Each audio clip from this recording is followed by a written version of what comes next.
आज के लेक्चर में हम chapter number 4 algebraic expressions and algebraic formula के बारे में पढ़ेंगे। ऑब्जेक्टिव्स, सबसे पहले हम अलजेब्रिक एक्सप्रेशंस के बारे में पढ़ेंगे, फिर अलजेब्रिक फार्मूलाज के बारे में पढ़ेंगे और आखिर में सूट्स एंड देयर एप्लीकेशन के बारे में पढ़ेंगे। तो चलें फिर शुरू करते हैं। अलजेब्रिक एक्सप्रेशन पहले पॉलिनोमियल की डेफिनेशन को समझाती है। आज का हमारा टॉपिक है अलजेब्रिक एक्सप्रेशंस। सबसे पहले हम अलजेब्रिक एक्सप्रेशंस की डेफिनेशन को डिस्कस करते हैं। अलजेब्रिक एक्सप्रेशन उस एक्सप्रेशन को कहा जाता है जो कि इंटीजर, कांस्टेंट्स, वेरिएबल्स और अलजेब्रिक ऑपरेशन से मिलकर बने। अब हम अलजेब्रिक एक्सप्रेशन की चंद एग्जांपल्स को देखते हैं। 3x² - 2xy + c एक अलजेब्रिक एक्सप्रेशन है। इसी तरह 3xy + 3/x भी एक अलजेब्रिक एक्सप्रेशन है। अब हम पॉलिनोमियल की डेफिनेशन को डिस्कस करते हैं। वेरिएबल x की सूरत में पॉलिनोमियल उस अलजेब्रिक एक्सप्रेशन को कहा जाता है जिसको इस फॉर्म में लिखा गया हो। अब हम सेल्फ टेस्टिंग में चंद एक्सप्रेशंस को डिस्कस करेंगे और मैं आपको मौका दूंगा कि आप उन एक्सप्रेशन को देखें और ये डिसाइड करें कि क्या वो एक्सप्रेशंस पॉलिनोमियल्स हैं या नहीं। सबसे पहला एक्सप्रेशन है 3x² + 8x + 5।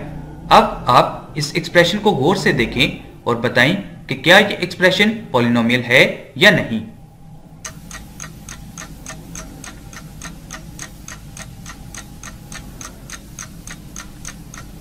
(3x² + 8x + 5) एक पॉलिनोमियल है। अब हम एक और एक्सप्रेशन को देखते हैं जो कि हमारे पास x³ + √2x² + 5x - 3 है। इस एक्सप्रेशन में भी मैं आपको ये मौका दूंगा कि आप इस एक्सप्रेशन को गौर से देखें और बताएं कि क्या ये एक्सप्रेशन पॉलिनोमियल है या नहीं।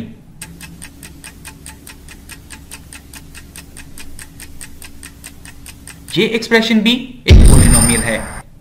थर्ड नंबर पर हमारे पास ये एक्सप्रेशन है। इस एक्सप्रेशन को गौर से देखें और बताएं कि क्या ये एक्सप्रेशन पॉलिनोमियल है या नहीं।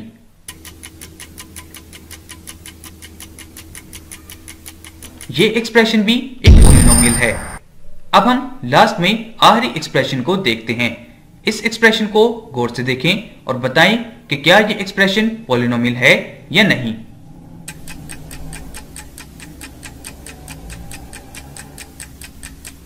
ये एक्सप्रेशन पॉलिनोमियल नहीं है। So this is the lesson of this session. आज का हमारा टॉपिक है rational expressions behave like rational numbers. अगर हम लेट करें कि a और b हमारे पास दो इंटीजर हैं तो जरूरी नहीं कि a/b भी एक इंटीजर होगा। इसलिए a/b को as a rational number define किया जाता है जहां पर इंटीजर a और b सेट C से बिलोंग करते हैं और b 0 के बराबर नहीं होता। इसी तरह p(x) और q(x) अगर हमारे पास दो पॉलिनोमियल्स हों तो जरूरी नहीं कि p(x) और q(x) भी एक पॉलिनोमियल होगा जहां पर q(x) 0 के बराबर नहीं होगा। अब हम रैशनल एक्सप्रेशन की डेफिनेशन को डिस्कस करते हैं। डेफिनेशन के मुताबिक the quotient p(x) over q(x) of two polynomials p(x) and q(x) where q(x) is a non-zero polynomial is called a rational number। Rational number की एग्जांपल में हमें ये एक एक्सप्रेशन दिया गया है। इसी तरह अगर हम कंसीडर करें कि हमारे पास एक rational expression p(x) over q(x) की फॉर्म में है जहां पर q(x) 0 के बराबर नहीं है तो p(x) न्यूमरेटर कहलाएगा जबकि q(x) डिनोमिनेटर कहलाएगा। सो this is the lesson of this session. आज का हमारा टॉपिक है प्रॉपर्टीज ऑफ रैशनल एक्सप्रेशंस। सबसे पहले हम इक्वालिटी प्रॉपर्टी को डिस्कस करते हैं। अगर हमें p(x) over q(x) दिया गया हो और ये r(x) और s(x) के बराबर हो और हम इनको क्रॉस मल्टीप्लाई करें तो इक्वालिटी प्रॉपर्टी के मुताबिक p(x) और s(x) बराबर होगा q(x) और r(x) के। अब हम कैंसिलेशन प्रॉपर्टी को डिस्कस करते हैं। अगर हमें p(x) into k over q(x) into k दिया गया हो और ओवर के ऊपर और नीचे से k को कैंसिल कर दिया जाए तो ये बराबर होगा p(x) over q(x) के। अब हम एडिशन प्रॉपर्टी को देखते हैं।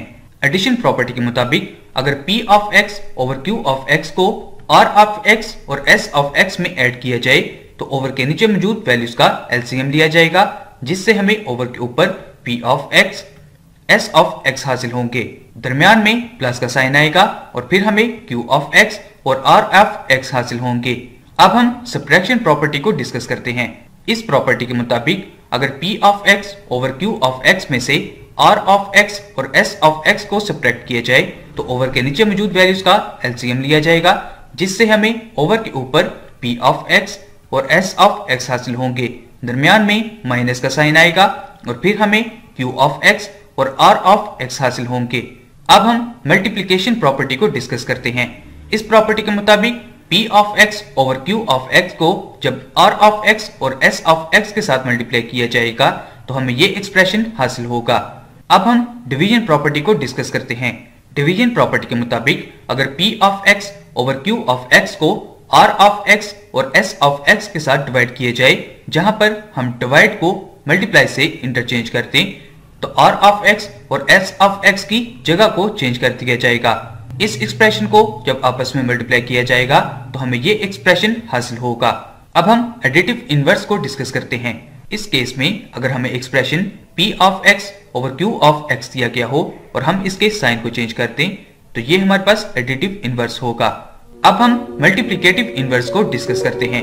मल्टीप्लिकेटिव इनवर्स के केस में अगर हमें expression P of x over Q of x दिया गया हो और हम इसकी जगह को चेंज कर दें तो ये हमें मल्टीप्लिकेटिव इनवर्स हासिल हो जाएगा। So this is the lesson of this session. आज का हमारा टॉपिक है rational expressions in its closed form. सबसे पहले हम एक स्टेटमेंट को डिस्कस करते हैं। The rational expression P of x over Q of x is said to be in its closed form if P of x and Q of x are polynomials with integral coefficients and have no common factor। x plus 1 over x square plus 1 हमारे पास एक rational expression closed form में मौजूद है। इसी तरह x minus 1 over x square plus 1 भी closed form में हमारे पास एक रैशनल एक्सप्रेशन है।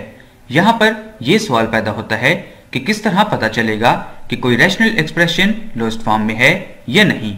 इसके लिए रैशनल एक्सप्रेशन के न्यूमरेटर का एचसीएफ 1 के बराबर और डिनोमिनेटर का एचसीएफ भी 1 के बराबर होना जरूरी है। वो रैशनल एक्सप्रेशंस जिनके न्यूमरेटर और डिनोमिनेटर का एचसीएफ 1 के बराबर हो, ऐसे रैशनल एक्सप्रेशन क्लोज्ड फॉर्म में मौजूद होते हैं। अब हम रैशनल एक्सप्रेशन की क्लोज्ड फॉर्म को फाइंड करने के चंद स्टेप्स को डिस्कस करते हैं। इसके लिए हम कंसिडर करेंगे कि हमारे पास एक rational expression P of x over Q of x की फॉर्म में मौजूद है। स्टेप नंबर 1 के मुताबिक पॉलिनोमियल्स P ऑफ x और Q ऑफ x को फैक्टराइज किया जाएगा। स्टेप नंबर 2 के मुताबिक P ऑफ x और Q ऑफ x का HCF फाइंड किया जाएगा। स्टेप नंबर 3 के मुताबिक न्यूमरेटर P ऑफ x और डिनोमिनेटर Q ऑफ x को P ऑफ x और Q ऑफ x के HCF से डिवाइड किया जाएगा। नतीजे में हासिल होने वाला रैशनल एक्सप्रेशन लोएस्ट फॉर्म में मौजूद होगा। अब हम इन स्टेप्स को समझने के लिए एक एग्जाम्पल कंसीडर करते हैं। एग्जाम्पल में हमें ये एक रैशनल एक्सप्रेशन दिया गया है। सबसे पहले Lx प्लस mx में से x को कॉमन लिया जाएगा और Ly माइनस my में से y को कॉमन लिया जाएगा। ओवर के नीचे मौजूद वैल्यूज में से 3 को कॉमन लिया जाएगा। L प्लस m को अलहदा ब्रैकेट में लिखा जाएगा, जबकि x माइनस y को अलहदा ब्रैकेट में लिखा जाएगा और ओवर के नीचे मौजूद एक्सप्रेशन को सिंप्लीफाई किया जाएगा। इस स्टेप को सिंप्लीफाई करने पर हमें ये एक्सप्रेशन हासिल होगा और ये रैशनल एक्सप्रेशन हमारे पास लोएस्ट फॉर्म में मौजूद है। So this is the lesson of this session.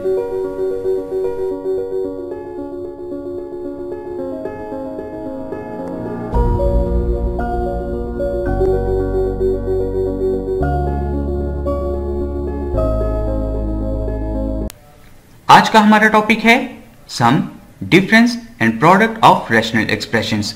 इस टॉपिक को समझने के लिए हम एग्जांपल 1 कंसीडर करते हैं। एग्जांपल 1 में हमें ये रैशनल एक्सप्रेशन दिया गया है।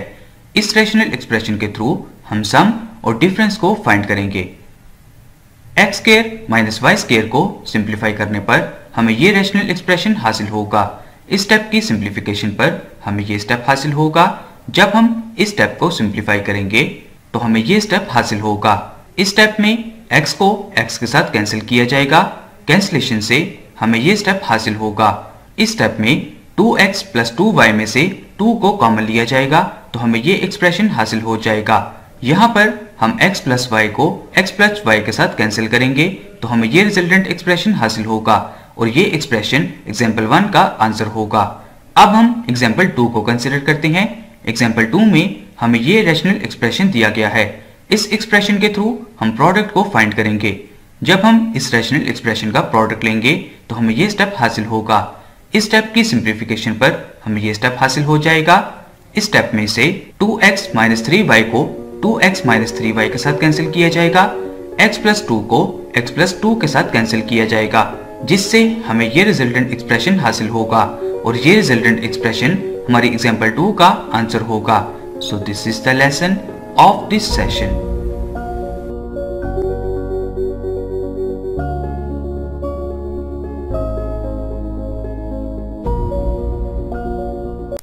आज का हमारा टॉपिक है dividing a rational expressions with another rational expression. इस टॉपिक को समझने के लिए हम एक एग्जाम्पल कंसिडर करते हैं। एग्जाम्पल में हमें ये एक रैशनल एक्सप्रेशन दिया गया है। इस रैशनल एक्सप्रेशन में जब डिवाइड के साइन को मल्टीप्लाई से चेंज किया जाएगा तो 14y over x square minus 4 की जगह को इंटरचेंज कर दिया जाएगा। इस रैशनल एक्सप्रेशन का अब जब प्रोडक्ट लिया जाएगा तो हमें ये स्टेप हासिल होगा। इस स्टेप की सिंप्लीफिकेशन में जैसा कि हम जानते हैं कि 7 2s 14 होता है और y को y के साथ कैंसिल किया जाएगा।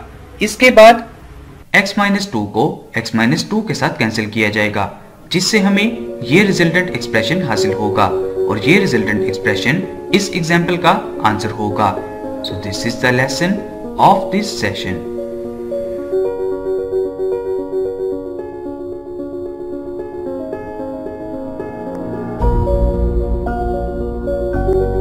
उम्मीद है कि आपने अच्छे से समझ ली होगी। अब हम अलजेब्रिक फार्मूला के बारे में पढ़ते हैं। आज का हमारा टॉपिक है अलजेब्रिक फार्मूलाज पार्ट 1। इस पार्ट में हम जिन फार्मूलाज को डिस्कस करेंगे इनमें a plus b whole square plus a minus b whole square is equal to 2 into a square plus B square शामिल हैं। इसी तरह a plus b whole square minus a minus b whole square is equal to 4ab है। इन formulas की implementation को समझने के लिए अब हम एक एग्जाम्पल कंसिडर करते हैं। इस एग्जाम्पल में हमें ये एक क्वेश्चन दिया गया है जिसमें हमें a प्लस बी की वैल्यू 7 और a माइनस बी की वैल्यू 3 दी गई है। इन वैल्यूज के थ्रू हमें फर्स्ट पार्ट में a square plus B square की वैल्यू को फाइंड करना है और सेकंड पार्ट में a b की वैल्यू को फाइंड करना है। सबसे पहले हम फर्स्ट पार्ट को कंसिडर करते हैं। इस पार्ट को सॉल्व करने के लिए हमें जिस फार्मूले की जरूरत है वो ये है। वैल्यूज को फार्मूले में पुट किया जाएगा। सिंप्लीफिकेशन के नतीजे में हमें ये स्टेप हासिल होगा। 49 में जब 9 को ऐड किया जाएगा तो हमें 58 हासिल होगा। 58 को जब 2 के साथ डिवाइड किया जाएगा तो हमें a square plus b square की वैल्यू 29 हासिल होगी। अब हम सेकंड पार्ट को डिस्कस करते हैं। सेकंड पार्ट को सॉल्व करने के लिए हमें जिस फार्मूले की जरूरत है वो ये है। वैल्यूज को फार्मूले में पुट किया जाएगा। सिंप्लीफिकेशन के नतीजे में हमें ये स्टेप हासिल होगा। 49 में से जब 9 को सब्ट्रैक्ट किया जाएगा तो हमें 40 हासिल होगा। 40 को 4 के साथ डिवाइड करने पर हमें a b की वैल्यू 10 हासिल होगी। यहाँ से हमें फर्स्ट पार्ट का आंसर 29 हासिल हुआ और सेकंड पार्ट का आंसर हमें 10 हासिल हुआ। सो this is the lesson of this session. आज का हमारा टॉपिक है अलजेब्रिक फार्मूलाज पार्ट 2। इस पार्ट में हम जिस फार्मूले को डिस्कस करेंगे इसके मुताबिक a plus B plus c whole square बराबर होता है a square plus B square plus C square plus 2ab plus 2bc plus 2ca। इस फार्मूले की इंप्लीमेंटेशन को समझने के लिए हम एग्जाम्पल 1 को कंसिडर करते हैं। इस एग्जाम्पल में हमें ये वैल्यूज दी गई हैं जिनके मुताबिक a square plus B square plus C square की वैल्यू 43 के बराबर है, ab plus B C plus C A की वैल्यू 3 के बराबर है और a plus B plus C की वैल्यू को हमें फाइंड करना है। इस एग्जाम्पल को सॉल्व करने के लिए हम फार्मूला यूज करेंगे। सबसे पहले 2ab plus 2bc plus 2ca में से 2 को कॉमन लिया जाएगा। अब हम वैल्यूज को फार्मूले में पुट करेंगे। इस स्टेप की सिंप्लीफिकेशन पर हमें ये स्टेप हासिल होगा। दोनों साइड्स का अंडर रूट लिया जाएगा, स्क्वायर को अंडर रूट के साथ कैंसिल कर दिया जाएगा, तो हमें a plus B plus C की वैल्यू प्लस माइनस 7 हासिल होगी। अब हम एग्जाम्पल 2 को कंसिडर करते हैं। एग्जाम्पल 2 में हमें ये वैल्यूज दी गई हैं, जिनके मुताबिक a plus B plus C की वैल्यू 6 के बराबर है, a square plus B square plus C square की वैल्यू 24 के बराबर है, और हमें A B plus B C plus C A की वैल्यू को फाइंड करना है। इस एग्जाम्पल को सॉल्व करने के लिए भी हम सेम फार्मूला यूज करेंगे। सबसे पहले 2ab plus 2bc plus 2ca में से 2 को कॉमन लिया जाएगा और वैल्यूज को फार्मूले में पुट किया जाएगा। इस स्टेप की सिंप्लीफिकेशन पर हमें ये स्टेप हासिल होगा। 24 को जब इज इक्वल टू की दूसरी साइड पर लेकर जाया जाएगा तो हमें 12 हासिल होगा। 12 को 2 के साथ डिवाइड करने पर हमें A B plus B C plus C A की वैल्यू 6 हासिल होगी। So this is the lesson of this session. आज का हमारा टॉपिक है अलजेब्रिक फार्मूलाज पार्ट 3। इस टॉपिक में हम जिन फार्मूलाज को डिस्कस कर रहे हैं, इनके मुताबिक a प्लस बी का होल क्यूब बराबर होता है a cube plus 3ab into a plus B plus b cube के। इसी तरह a minus b whole cube बराबर होता है a cube minus 3ab into a minus b cube के। इन फार्मूलाज की इम्प्लीमेंटेशन को समझने के लिए अब हम एक एग्जाम्पल कंसिडर करते हैं। इस एग्जाम्पल में हमें ये चंद वैल्यूज दी गई हैं और हमें 8x cube minus 27y cube की वैल्यू को फाइंड करना है। सबसे पहले हम क्वेश्चन में दी गई वैल्यूज के मुताबिक कंसिडर करते हैं कि 2x माइनस 3y 10 के बराबर है। बोथ साइड्स का क्यूब लिया जाएगा। फॉर्मूले की इन वैल्यूज पर इम्प्लीमेंटेशन से हमें ये स्टेप हासिल होगा। अब हम इन वैल्यूज को आपस में मल्टीप्लाई करेंगे, जिससे हमें 18xy हासिल होगा। अब क्वेश्चन के मुताबिक इन वेरिएबल्स की वैल्यूज को पुट करने से हमें ये स्टेप हासिल होगा। इन वैल्यूज को जब आपस में मल्टीप्लाई किया जाएगा तो हमें 360 हासिल होगा। 360 को जब इज इक्वल टू की दूसरी साइड पर लेकर जाया जाएगा तो इसको 1000 में ऐड किया जाएगा, जिससे हमें 8x cube minus 27y cube की वैल्यू 1360 हासिल होगी। So this is the lesson of this session. आज का हमारा टॉपिक है अलजेब्रिक फार्मूलाज पार्ट 4। इस टॉपिक में हम जिस फार्मूले को डिस्कस कर रहे हैं, इसके मुताबिक a cube plus minus b cube बराबर होता है a plus minus b into a square minus plus a B plus B square के।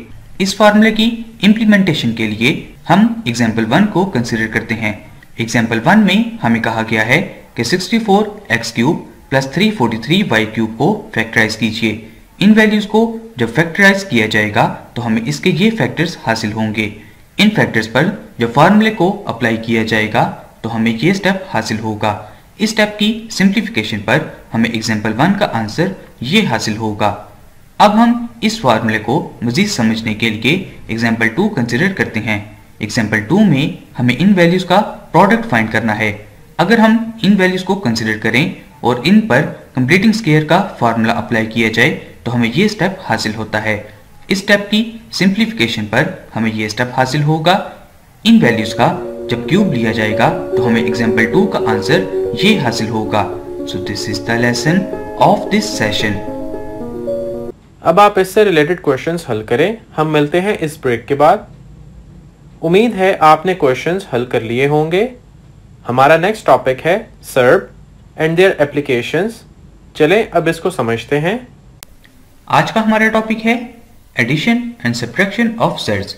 इस टॉपिक को समझने के लिए हम एक एग्जाम्पल कंसिडर करते हैं। एग्जाम्पल में हमें दो एक्सप्रेशंस दिए गए हैं। सबसे पहले हम एक्सप्रेशन 1 को कंसिडर करेंगे।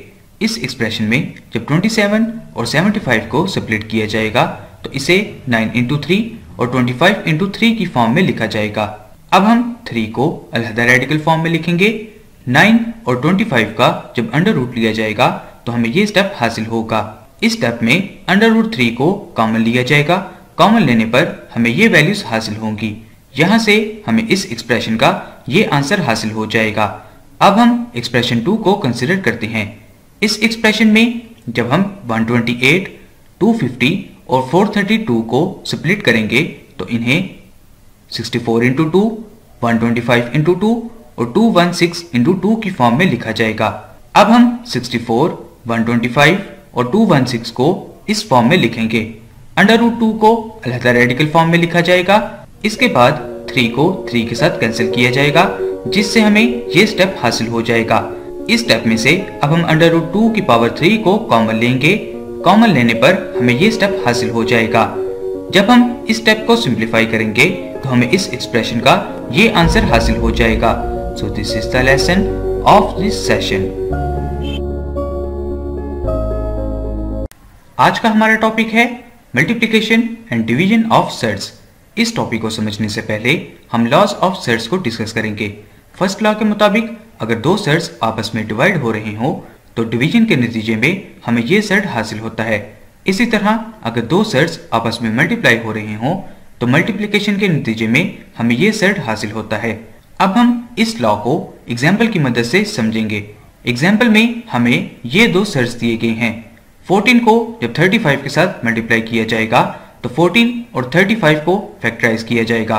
7 चूंकि 2 दफा मौजूद है इसलिए 7 का स्क्वायर लिया जाएगा।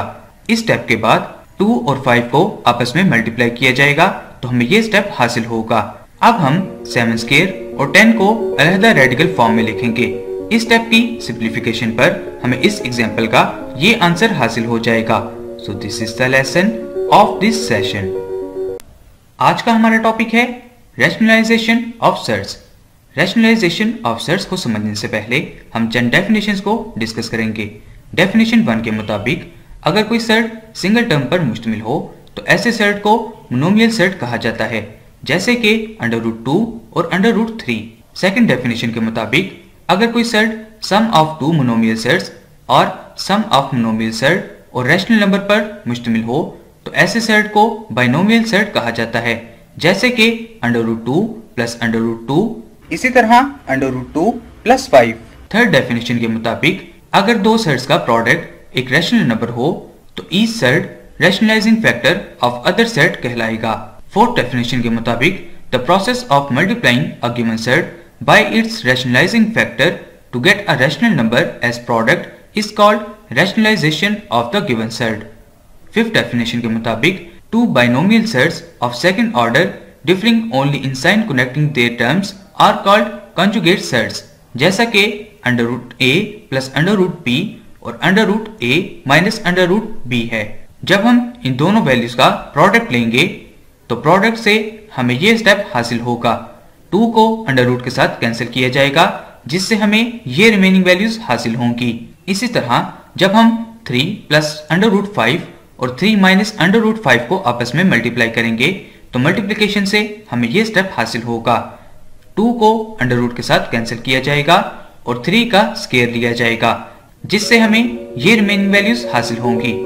9 में से जब 5 को सब्ट्रैक्ट किया जाएगा तो हमें 4 हासिल होगा। सो इस तरह सेट्स को रैशनलाइज किया जाता है। So this is the lesson of this session.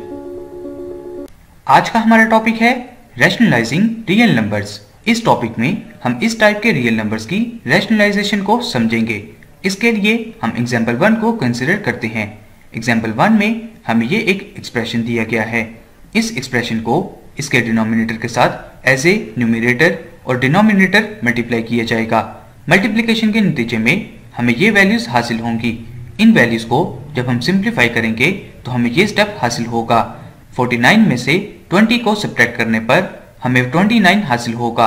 29 को 58 के साथ कैंसिल किया जाएगा, जिससे हमें एग्जाम्पल 1 का आंसर ये हासिल होगा। अब हम एग्जाम्पल 2 को कंसिडर करते हैं। एग्जाम्पल 2 में हमें कहा गया है कि रैशनल नंबर x और y को फाइंड कीजिए, जबकि हमें ये एक एक्सप्रेशन दिया गया है। इस एग्जाम्पल में हम इस एक्सप्रेशन के डिनोमिनेटर को एज ए न्यूमरेटर और डिनोमिनेटर इसके साथ मल्टीप्लाई करेंगे। मल्टीप्लिकेशन के नतीजे में हमें ये स्टेप हासिल होगा। इस स्टेप को सिंप्लीफाई करने पर हमें ये स्टेप हासिल होगा। जब हम 16 में से 45 को सब्ट्रैक्ट करेंगे तो हमें ये वैल्यूज हासिल होंगी। इस स्टेप में हम -29 को 61 के नीचे भी लिखेंगे और 24 इंटू √5 के नीचे भी अलहदा लिखा जाएगा।